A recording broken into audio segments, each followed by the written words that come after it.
Hello friends, welcome to Avinash study classes. आइए आज के करंट को हम लोग डिस्कस करते हैं। आज 18 अगस्त है और आज का हम लोग इम्पॉर्टेंट करंट देखेंगे। फर्स्ट है निंजा। निंजा क्या है? ये है ड्रोन। इस ड्रोन को अभी रेल मिनिस्ट्री ने, जो मिनिस्टर है पीयूष गोयल, इन्होंने इसको रेलवे में इंक्लूड किया है ड्रोन को। इसका नाम है निंजा। इससे होगा क्या? जो रेलवे का सर्विलांस ही करेगा, रियल टाइम ट्रैकिंग करेगा, वीडियो स्ट्रीमिंग करेगा और मॉनिटर करेगा पैसेंजर की सेफ्टी को इंश्योर करने के लिए कि कोई भी पैसेंजर को किसी तरह की प्रॉब्लम ना हो। तो ये इंपॉर्टेंट है। निंजा नाम आपको याद रखना है। ड्रोन है ये, और ये जो है ड्रोन क्या करता है कि इस तरह से इसमें कैमरा लगा होता है और ये आकाश में फ्लाई करता है और चारों तरफ का ये 360 डिग्री का व्यू लेता है।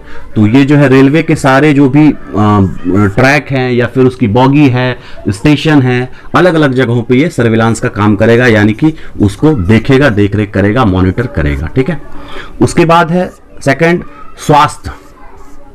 ये ई पोर्टल है, यानी इलेक्ट्रॉनिक पोर्टल है। इसको tribal health and nutrition portal भी बोला गया है और इसका जो उद्घाटन कल ही हुआ है। और इसको बनाने के पीछे क्या रीजन है कि ट्राइबल लोग जो हैं, जनजाति लोग जो हैं, उनका न्यूट्रिशन कैसा है, उनका हेल्थ कैसा है, इसकी सारी डाटा को अवेलेबल कराया जाएगा इस प्लेटफॉर्म पे, जिसका नाम होगा क्या? स्वास्थ्य। Okay. Collect data and information. जो भी न्यूट्रिशन से रिलेटेड और हेल्थ से रिलेटेड डाटा है उसको कलेक्ट करके इस जगह, इस पोर्टल के ऊपर रखा जाएगा ताकि आम लोग उसको देख सकें, या फिर जो ट्राइबल हैं, जनजाति हैं, वो इसको देख सकें। और अभी जो कोविड-19 का सिचुएशन चल रहा है, इसके बारे में भी इंफॉर्मेशन यहाँ पे अवेल करवाया जाएगा। ठीक है। तो प्लेटफॉर्म स्वास्थ्य, और इसको tribal health and nutrition portal भी बोला गया है। ट्राइबल अफेयर मिनिस्टर कौन है हमारे? अर्जुन मुंडा। ये झारखंड के हैं, यूनियन मिनिस्टर हैं ट्राइबल अफेयर मिनिस्ट्री के। ठीक है, अर्जुन मुंडा। तो ये नाम याद रखिएगा आप। और रेलवे मिनिस्टर हमारे कौन है अभी? पीयूष गोयल। इसको भी ध्यान रखिएगा। थर्ड है चेतन चौहान का कल देहांत हो गया, और वो फॉर्मर क्रिकेटर थे, कैबिनेट मिनिस्टर भी थे किसमें? यूपी गवर्नमेंट में, और 2 टाइम वो एमपी भी रह चुके हैं लोकसभा के। तो ये क्रिकेटर थे और इनका निधन हो गया है। तो इस तरह से एग्जाम में क्वेश्चन पूछा जा सकता है कि हाल ही में इनका डेथ हुआ था, तो नाम आप ध्यान रखिएगा। और एक और दुखद घटना है कि पंडित जसराज जो हैं, उनका भी डेथ हो गया कल हार्ट अटैक से। ये क्लासिकल सिंगर थे, शास्त्रीय गायक थे। ये जो क्लासिकल म्यूजिक होता है उसको ये गाते थे। ये इन्हें पद्मश्री, पद्म भूषण और पद्म विभूषण से भी सम्मानित किया गया था। अब तो ये नहीं रहे, सॉरी। अब है नंबर 4 राकेश अस्थाना। ये गुजरात कैडर के आईपीएस हैं। इन्हें अपॉइंट किया गया है बीएसएफ डीजी, डायरेक्टर जनरल बनाया गया है बीएसएफ में। बॉर्डर सिक्योरिटी फोर्स का इन्हें डायरेक्टर जनरल बनाया गया है राकेश अस्थाना को। दूसरा वीएसके कौमुदी। इनको मिनिस्ट्री ऑफ होम अफेयर, यानी कि गृह मंत्रालय, उसके अंदर स्पेशल सेक्रेटरी नियुक्त किया गया है इंटरनल सिक्योरिटी के लिए। आंतरिक सुरक्षा के का इन्हें सचिव बनाया गया है वीएसके कौमुदी को। ठीक है। उसके बाद एक न्यूज आ रहा था कि ऑर्गेनिक फार्मिंग जम्मू कश्मीर में हो रहा है। इंपॉर्टेंट ये नहीं है कि जम्मू कश्मीर में हो रहा है, इंपॉर्टेंट ये है कि ऑर्गेनिक फार्मिंग है क्या। एक्चुअली नॉर्थ ईस्टर्न स्टेट में भी और भी इंडिया के अलग अलग जगहों में आप सुनते होंगे कि ऑर्गेनिक फार्मिंग की जाती है फार्मर्स के द्वारा। ठीक है। इसमें होता क्या है? इसमें जो नेचुरल मेन्यूर है उसका उपयोग करते हैं। जिस तरह से कंपोस्टिंग करके कंपोस्ट जो होता है, तो कंपोस्ट को कैसे उसको बनाया जाता है? एक गड्ढा खोद के उसमें गोबर डाल देते हैं, जो गाय भैंस का गोबर होता है उसे डाल के उसे ढक दिया जाता है कुछ दिनों तक। फिर वो सड़ जाता है और सड़ के जो वो कंपोस्ट बन जाता है, खाद बन जाता है। फिर उसको जो है खेत में किसान लोग छींटते हैं, मतलब फर्टिलाइजर के स्थान पे। जो फर्टिलाइजर होता है, फर्टिलाइजर जो होता है केमिकल फर्टिलाइजर, उसकी स्थान पे खेतों में डाला जाता है कंपोस्ट। ठीक है। और मैन्योर जो उसको बोलते हैं जिससे खर पतवार भी उसमें डाल के बनाया जाता है, जो ग्रीनरी चीज सब है, जैसे पत्ते हो गए, फिर जो किचन से निकलने वाला जो वेस्ट है, जैसे चाय पत्ती हो गई, फल के छिलके हो गए, सब्जियां होगी जो उसको टुकड़े काटते हैं वो बचती है सब्जियां उसको, तो उन सब चीज़ों को भी डाल के बनाया जाता है मैन्योर कंपोस्ट। एक होता है वर्मी कंपोस्टिंग, वर्मी कंपोस्ट। इसमें क्या होता है, केचुआ होता है, ठीक, रेड वॉर्म उसको बोलते हैं, रेड वॉर्म, लाल कलर का वो केचुआ होता है, मार्केट में मिलता है, उसको खरीद के ले आते हैं किसान।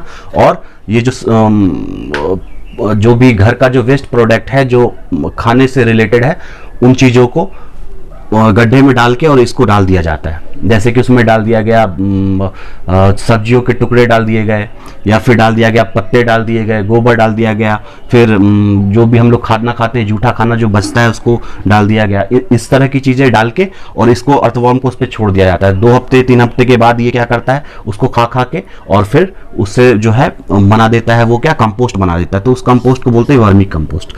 तो इससे जो फार्मिंग होती है, यानी कि फर्टिलाइजर के स्थान पे जो हम लोग कंपोस्ट का या मैन्योर का जो यूज करते हैं, उस तरह से जो फसलों को उगाया जाता है उसमें कुछ भी हो सकता है, जैसे कि बहुत बड़े पैमाने पे तो नहीं, लेकिन जो वेजिटेबल्स हैं, फ्रूट्स हैं, उसमें इसको ज़्यादा से ज़्यादा यूज़ किया जाता है ऑर्गेनिक फार्मिंग को। तो उसको उगाया गया कंपोस्ट डाल के, और तो इसी फार्मिंग को बोलते हैं ऑर्गेनिक फार्मिंग, ठीक है। तो ऑर्गेनिक फार्मिंग में सिंपली क्या है कि जो कंपोस्ट है उससे फार्मिंग की जाती है, और इसका फायदा क्या होगा कि ये बहुत ही हेल्दी होता है, हेल्थफुल होता है और इन्वायरमेंट फ्रेंडली होता है।